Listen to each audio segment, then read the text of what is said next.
Panthers, they play Washington, and New England takes on Buffalo. Which squad is more likely to lose its first game, or will it be neither? That's the Twitter question of the day, so send your vote replying to the hashtag #FirstToLose. In Philly, the MRI on Sam Bradford confirmed he's suffering from a separated left shoulder, according to our Ed Werder. Bradford also is in the NFL concussion protocol. He could miss this week's game, so there's a very good chance Mark Sanchez could be under center for the Eagles against the Bucs. Here's his teammate Lane Johnson on Sanchez.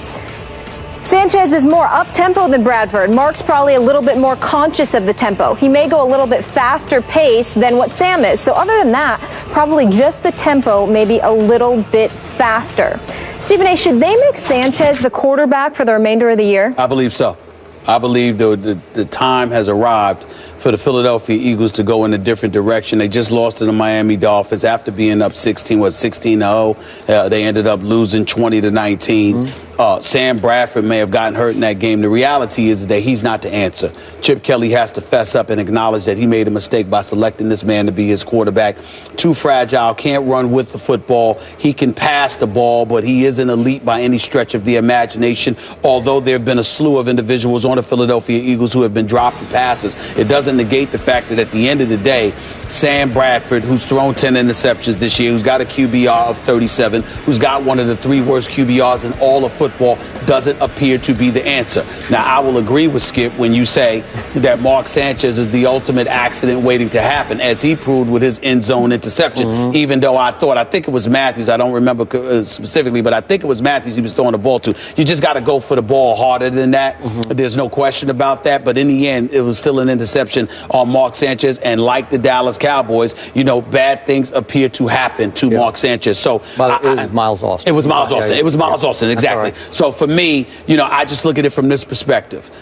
Mark Sanchez is going to make a mistake that could potentially kill you, but he's good enough to make enough good things happen to offset that on most afternoons with the right talent around him. I think when you see what the Eagles are capable of doing defensively, combined with some of the requisite weapons they have on the offensive side of the ball, whether it's with Ertz or Zellick or Jordan Matthews or Aguilar or even Riley Cooper to a lesser degree, Josh Huff, I just think that when you look at the Philadelphia Eagles right now, Mark Sanchez could do some things for this team. He's completing 60% of his passes, 14-23 in the one game he played this year, which was last week. I get all of that, but I'm looking at this schedule. Tampa, Detroit, obviously they'll lose to New England. Buffalo, Arizona's going to be tough. Washington and the Giants. I think Mark Sanchez is good enough to win 3 to 4 of these games for you. I say go with him because you've got nothing to lose because Bradford's not going to be any better. 7 games. So you think he could win 3 of 7? I think he could win. I think you could pencil him in for 3 of 7. Okay. He could potentially win 5 of 7. Okay, so they're 4-5 right now, and if he wins 3, that gets him to 7 and 9. If they win 5, they get to 9 and 7. Okay, all right. But I'm just saying what Sam That's being a little generous. Yeah. Yes. 5. Well, I'm just saying. Well, let's look at it. Tampa, Detroit. I think both of those are winnable games. Yeah, but I think both of those are winnable games. I think Buffalo's a winnable game. I think Washington and the Giants are the winnable games. I look at New England. Obviously, that's going to be a tough one, and Arizona's going to be a tough one. But Arizona's at home. Okay, I'm going to give you this. I am with you on one bottom line to this discussion. I do think that Mark Sanchez gives the Eagles a little better chance than Sam Bradford. I'm just not a fan. I never was. I watched him all through college. I didn't love him. Got it. And he's brittle, and he's going to get hurt. God bless him. I'm not wishing it on anybody, and I hope he's okay now. It doesn't sound terrible. He's got concussion plus a slight separation of the shoulder. I mean, it's still a long shot possibility he could even try to play this Sunday, but probably not. So back to Mark Sanchez.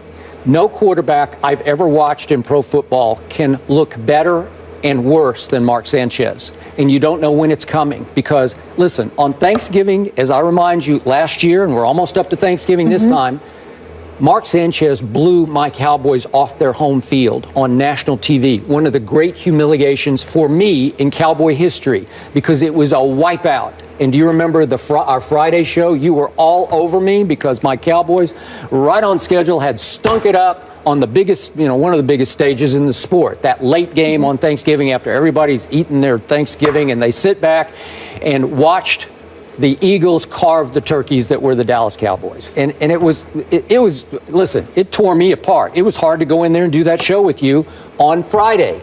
but I hung in because something told me Mark Sanchez is still your quarterback. So he started 8 games last year.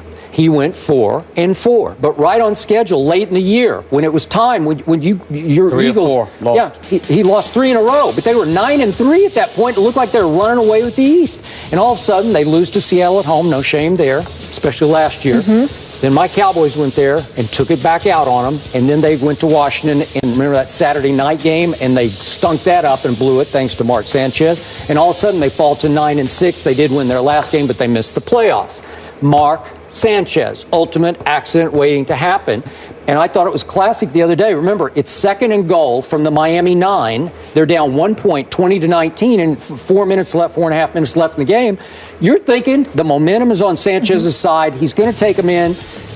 You know what happens. He threw it a little high, little behind, whatever it was. I don't know. He overthrew Miles Austin, and Rashad Jones picks it off and goes the other way with it. And it ended the game effectively for Philly, and it cost them a game that I just gave them. I conceded they were going to beat Miami at home, and I would think they would beat Jameis and company at home. But I'm not sure about that because all of a sudden Tampa's starting to get it going here, starting to feel pretty good about themselves. At Detroit, we saw what Detroit just did at Green Bay. I'm just saying, in this league, weird stuff happens. The roller coaster Any given rolls. Sunday, All of a sudden somebody figures it out, gets hot. And are you sure Mark Sanchez, he's not going to win at the Patriots, I don't think. I don't think he can beat the Bills or Arizona. Maybe Washington. Can he win the last game at the your Giants?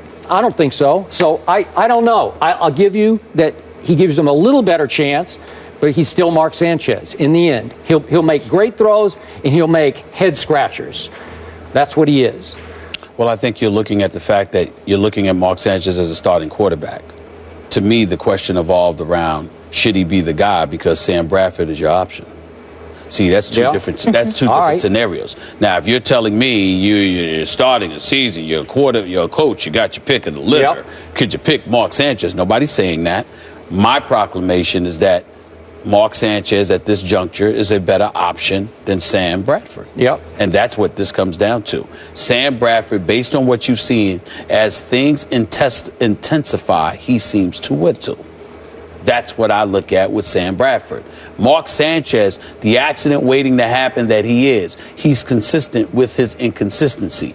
Big moments he may mess up. Other big moments he may show up and shock you and produce. He's capable. Sam Bradford just seems to be a guy that attrition over the course of a particular game can get to him. I agree. And I don't think that that's somebody that you want the final 7 games of a season. He's great for the first half of the season, but as stuff intensifies and playoff berths are on the line, it becomes more of a man's game than ever at that point. And that's not the guy I want in there. This week will certainly be an interesting test and very telling. We move on to the association. On the same day the Rockets fire Kevin McHale, Houston comes away with a big overtime win over Portland. So will Harden and the crew be just fine without McHale? Find out next.